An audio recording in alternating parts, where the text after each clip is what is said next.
Infants on Thrones, the philosophies of men mingled with humor. We are the Quorum.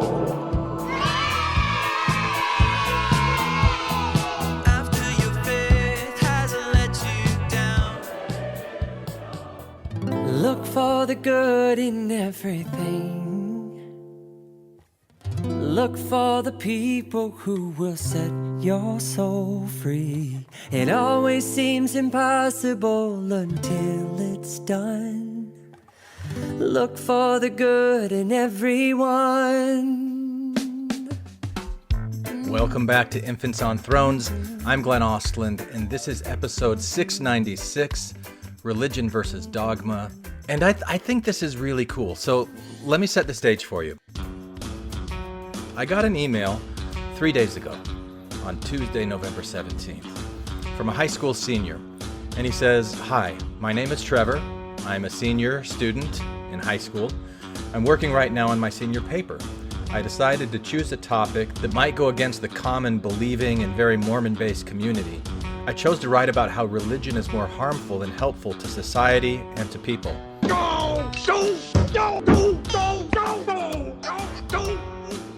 I was wondering if I could interview you and ask you a few questions in my paper. I listened to a few of your podcasts and have enjoyed them. Get back to me as soon as possible. If there's a chance we could work something out, thank you. And I responded to him. I said, "Hello, Trevor. I'd be happy to do an interview with you, but I don't think that religion is more harmful than helpful. Unless, of course, you mean dogma instead of religion. And I'm happy to talk to you about why I make that distinction and what I mean by it." And so that's what we did. And it's a little 30-minute conversation that we have where Trevor asks me some questions and I answer them. I liked it. So I asked him afterwards if he and his dad would mind if we published this as an episode, and they said, "Yeah, go ahead, that'd be awesome." So I'm sharing this with all of you because I think Trevor's an awesome kid. I think the questions he asked were really insightful. I hope my answers were insightful as well. They, at the very least, give an indication of how I feel about this subject and these topics. So let's get right to it. Thanks, Trevor, for reaching out. Yeah, nice to meet you too. So like I said in the email, I'll record this and then I'll send you a copy so that you can have it for your school project. All right, sweet, thank you. So do like your mom or dad listen to Infants on Thrones? Yeah, my dad and my brother, actually, they were the ones that helped me listen to it, started me listening to it. And yeah, so right when I saw you email me back, I had to shoot them a text and let them know. And they were like, "No way." Cool. Yeah, I was surprised too. So thank you for getting back to me. Yeah, no problem. Happy to. So how can I help you, Trevor? So I just have a few questions for you. Yeah. I think if we could just start out, if you want to just give me like a little bit of like background info, some of your credentials, just start out with that. Well, I have a master's degree in folklore and mythology from Indiana University. And I also went through a PhD program, almost finished it, but I didn't. So as far as credentials go, it's a master's degree, but I actually have a little bit more education than that. And when I was studying folklore, I focused on religious traditions. When I say folklore, what do you think I mean? Kind of think about like folk tales and things like that. Folk tales. It also includes rituals, customs, things like the Pledge of Allegiance. It's really anything that is passed down through tradition. That's learned behavior. It can be ways that people dress, like in styles, clothes that have certain meanings that are traditionally passed down. It can be like food recipes, like there's Mexican food and Indian food and Chinese food, like those are examples of traditional kinds of cooking and cuisine. So basically what I studied was the role that traditional culture plays in the lives of people, the way that they view themselves in relationship to the world around them. Okay, sweet. So I guess we'll just start out with the first question. Yeah. I think the best way to start would be maybe to start off with the question, why do you think religion can be helpful? because if we start out with that, we can kind of go from there and then discuss other things around that. All right. And I think it would be helpful to know, when you say religion, what do you mean by religion? More, let's see, like, let's kind of like there's like the Christianity, things like that, more like that. What makes, so like if you've got Christianity and you've got science, what makes Christianity a religion and science not a religion, if you think that science is not a religion? Do you think that they're both religions? Well, I think it's when talking about religion, it's important to know, like, how are we defining what a religion is? Because, like I said to you in the email, that there's a difference between religion and dogma, and it kind of gets into that. Yeah. So if you're asking me how religion can be beneficial to people, that's the question here. Yeah. How can religion be beneficial? It's helpful for me to know, what do we mean by religion? And again, I'm coming at this from the background of somebody who studied the way that traditions influence people. So if I am born into the Mormon religion and I'm taught that God is a certain way, or if I'm born into the Catholic religion, I'm taught that God is a certain way, or if I'm born as a Muslim, or if I'm born, these questions about God. But if I'm born outside of a religion, I might not have any concept at all of God, but I might be given some kind of story that's like the stories of God. It's like the stories of the origin of the universe, that I might treat those stories the same way that a Mormon would treat the story of God. And I might really think that what I think is true and what other people think is false, and that my truths are special, and I kind of hold them in some kind of reverence, or they're sacred in some way. And so like, what really is a religion versus what's not a religion, I think is a tricky question, and it might be a bigger question than you really want to tackle in your high school paper. Yeah. But so I'll say ways that religion can be beneficial to people. So if we're talking about religion is a set of stories, it's a set of beliefs about why the world is the way that it is, how people operate in the world. So if you have a religion that is teaching you ancient wisdom traditions like do unto others as they would do unto you, it can be really beneficial as a way of teaching you to love one another. As I have loved you, love one another.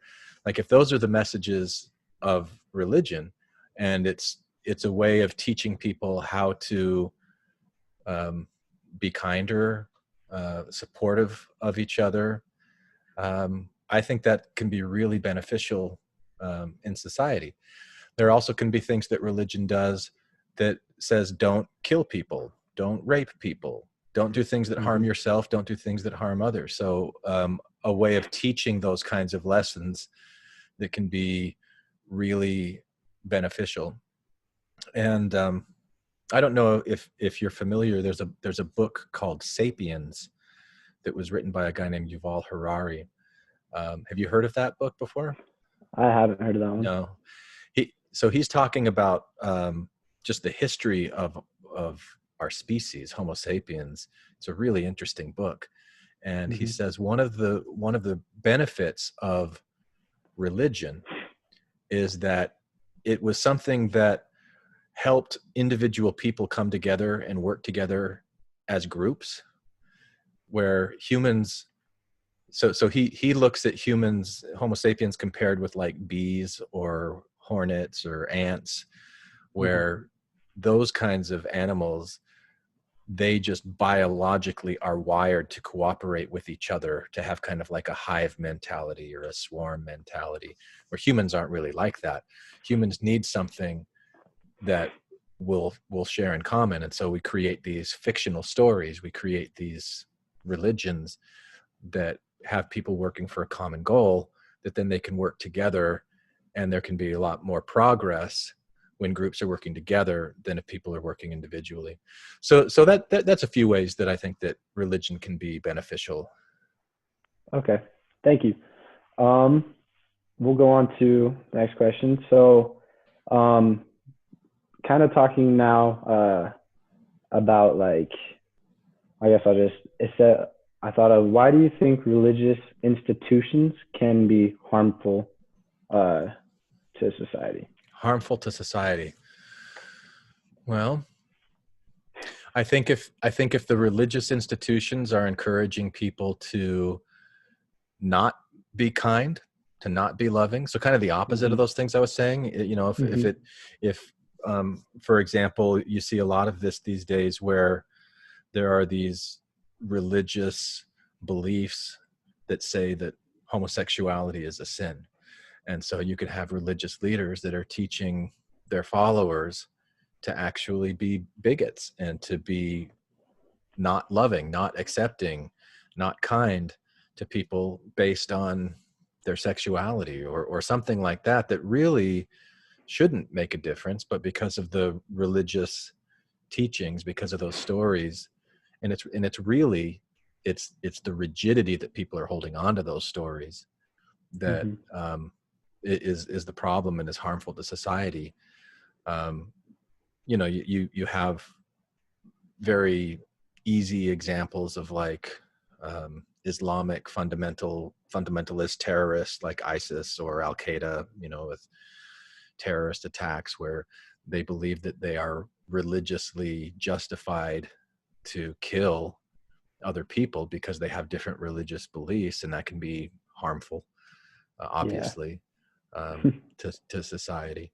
But again, I think that the real issue there isn't the religion, so to speak, but it's the dogma. It's the rigidity that people hold on to those beliefs, and they don't have that flexibility to say, okay, on the one hand, we've got a scripture that says love everyone, but then we've got these leaders that are telling us to not love the gays or blacks or women or whatever kind of group is there. And that then, because the leaders, especially this happens in the Mormon church, the leaders double down on this one kind of bigoted belief instead of on the other one, love everyone, then you have a lot of confusion, and it can be harmful to those people that don't fit in. Okay. So why do you think so many people conform to these institutions if they can be so harmful? Because I think that there's a principle called confirmation bias. Are you familiar with confirmation bias? Yes, I think so. So confirmation bias basically says that whatever you already think is right, that is going to determine what you see. You're going to see examples around you that support what you already think is right, and you're going to be blinded to things that might contradict what you see is right. So if you're raised in a religious culture, you're going to have this confirmation bias kind of grow up inside of you, that when you're being told this is right, this is right, this is right, that's really kind of what you see, and you're blinded to things that would show you that it's wrong.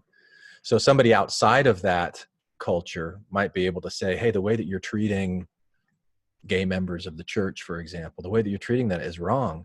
They wouldn't even be able to see it, because confirmation bias is such a strong thing. It's something that everybody has. Everybody has it. So I think it makes it objectively difficult for somebody who's a real sincere believer in that particular dogma to see outside of that framework. Okay. Yeah, actually, this is a personal experience, but that makes sense, because I think it was my freshman year when I started kind of looking into and questioning the Mormon religion. I went to seminary, and they just kind of told me to read the scriptures and pray about it, and then you'll get a feeling.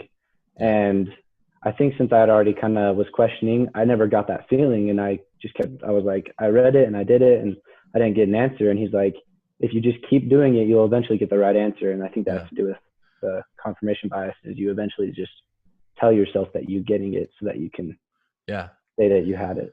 Yeah. I had an experience when I was on my mission. I went to Japan, and there was a guy that we were teaching that he was very stubborn, and he was very committed to scientific rationality, and he didn't believe a lot of what we were telling him. But at one point we took him to a ward activity, and he met a girl, and he kind of fell in love with this girl. He kind of got obsessed with this girl. And so all of a sudden he had a reason to want to believe. And then there was the shift that happened, and we told him that if he didn't agree to be baptized, we weren't going to teach him anymore, and we wouldn't be bringing him to the activities anymore, which meant he wouldn't really be able to associate with this girl anymore.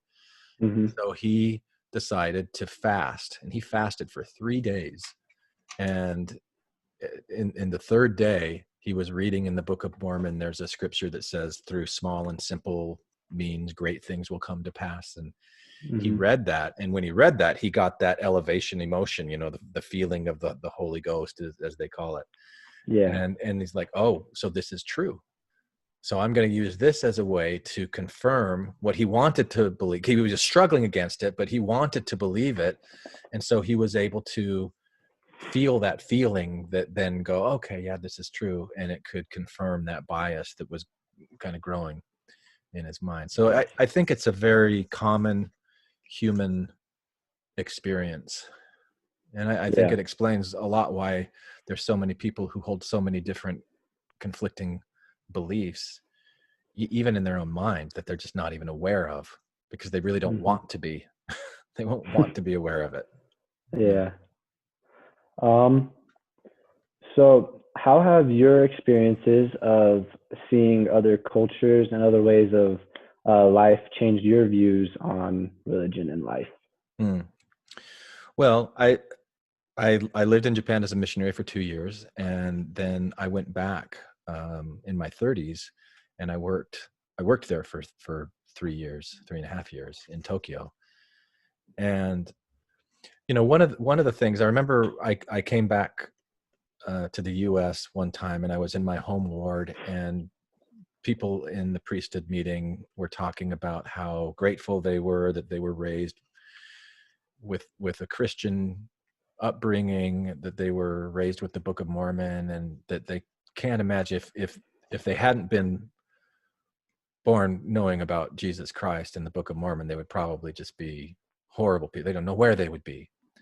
And I said, look, I've been living among these people for the last 3 years in Tokyo, the Japanese people, that they don't know anything about Jesus Christ.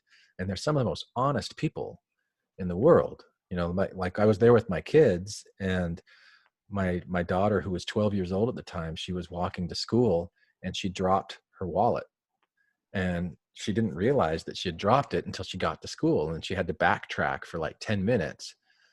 And somebody had found it, picked it up, and just rested it on like a little wall on the side of the sidewalk. So about 20 minutes passed. Who knows how many people walked past this wallet? Nobody took it, because they all knew it wasn't theirs. They waited for, so like a very, very honest, very moral group of people that didn't have anything to do with their, whether they were Christian or not, and the Japanese have more, like, they're Buddhist, they're also Shinto. It's very different religious philosophies than Christian philosophies. But so remind me, what was your question again? How my views of religion have changed? Yeah, how your experiences of seeing other cultures in life have changed your views on religion and life. Yeah. So the way that impacted me was, I saw that, okay, the way that the religion that I was raised in, that told me this is the one true religion. Well, no, there's other religions that can also be true and be very valuable and teach good things. So I also, boy, I could tell you a lot of stories about how I saw things in Mormonism that were very similar that other religions do, or even belief systems that might not be considered religious, but might be considered magical. You know, the laying your hands on someone's head to heal them, having consecrated oil that you know is pure olive oil that you pray over and you bless, or blessing the sacrament. It's basically like you're putting magical power in the bread and the water that will then touch the people and go into their hearts. The baptism ritual of being completely under the water, and even if a couple of hairs come up, then you got to do it over because it didn't work. Or like the sacrament prayer, you messed up a word, you got to do it over again. You know, like these kinds of things. There are things like that in other kinds of magical cultures around the world. It's not just Mormonism. It's a very human kind of thing, kind of way of looking at the world and trying to have power over it. And you know, rites of passage. There are a lot of cultures that will take somebody, especially when someone's young and they get older, there will be some kind of a rite of passage. You're going through one right now with high school. You're going to have a high school graduation at some point. Hopefully it'll be in person. Who knows, with all the crazy stuff that's going on. Yeah, hopefully. But so you go into that being with one identity. You dress up in a cap and a gown, you go through all these bells and whistles of this traditional ritualistic thing, and you come out on the other end being accepted by society as a high school graduate. Now you've like advanced in the eyes of people around you. These rites of passage, you have this, like with the temple ordinance in Mormonism, you have like wedding ceremonies where people go into single, they go through this thing where they dress up and then they do the magical stuff and they come out as a married couple. And these kinds of transformations of rituals. And again, this is why I asked the question, because some of those rituals you would find in religions. Some of them you don't. You wouldn't consider school a religion. You wouldn't consider marriage necessarily a religion. It might be a religious one, or it might just be at the, you know, county clerk's office or something. But these are still religious in the sense that they're considered to be very valuable and sacred as members of society, and have some kind of a almost magical transformation that the person has going through it. So that's a few. Okay. Yeah. So what was like one of the main things that caused you to leave the Mormon religion that you grew up in?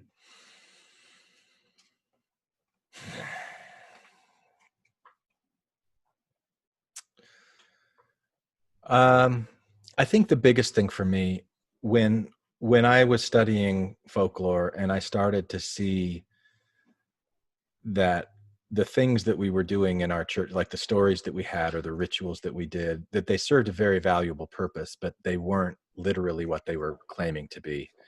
It gave me a different way of viewing what was going on than most everybody else around me. And that was a very lonely place to be. And I was a gospel doctrine teacher and would try to share my ideas with other people, and there was a lot of resistance. That was really hard. I didn't like it. And it's one of the reasons why I started podcasting, because I wanted to talk about the way that I saw things with people that were interested in it, but you have to go to the internet and find people from all over the place because it's not as common as people in the ward. So that was one thing. That there were other things where I just started seeing basically that the stories that we were being told as being true, I saw them as being a different kind of true than like a literal truth. I saw it more as a metaphorical truth than as a literal truth. And that just made it really hard. And I saw a lot of hypocrisy. I didn't like the way that the Mormons would say we love everyone, but then they were, you know, not loving everyone. Yeah. You know? Yeah. Wish I could talk to you a little bit more about that, but we got to stay on task. Sure. But so before I ask you these next questions, do you want to give me your kind of definition of dogma and explanation of that? Yeah. Quick? So dogma is a belief that is viewed to be absolute and unquestionable. So Okay. if somebody's holding to dogma, it means, oh, I believe this thing is true, and you can't even call it into question. Okay. That's what dogma. That's how it's going to Okay. go. So why do you think dogma can be so harmful to people in a religion, or the other terms of religion that we discussed? Because people are so rigid about their dogmas and those beliefs. If you have a belief that you're one of God's chosen people, and that in order to be one of God's chosen people, you have to be baptized and do all those things, and if people haven't been baptized, then they're not God's chosen people. You start seeing yourself as being better than other people. You start seeing yourself as being separate from other people. And if somebody comes and challenges that, because that belief has formed your own sense of who you are in relationship to other people, if someone comes in to challenge that belief, the way that your brain works, you go into this fight or flight mode. And your brain responds to that the same way that it would respond to you being chased by a lion out in the jungle, that you're under attack. There's some kind of threat. And so you'll fight back. So if you're holding on to your beliefs with that kind of rigidity, where you feel like somebody questioning your beliefs is the same thing as them threatening your life or your very existence, then that can lead you to do things like those terrorists do, or like where you can justify doing horrible things to other people because you think that you're right and they're wrong. And that's a result of the dogma, that rigidity of holding on to those beliefs that you can get in a religion, but you can also get dogmatic beliefs outside of religion. So I think if you look at the Nazis, if you look at Russia, when Russia moved to Marxism and communism, those weren't religious views, but they were dogmatic views, and there was a lot of suffering that came as a result. There was a lot of harm that came to people as a result of holding on to those dogmas. So I think dogma is a bigger problem than religion, even though religion is a place where a lot of dogma exists. Okay. So what kind of personal experiences have you had with dogma that shaped your view on like religious institutions or things like that?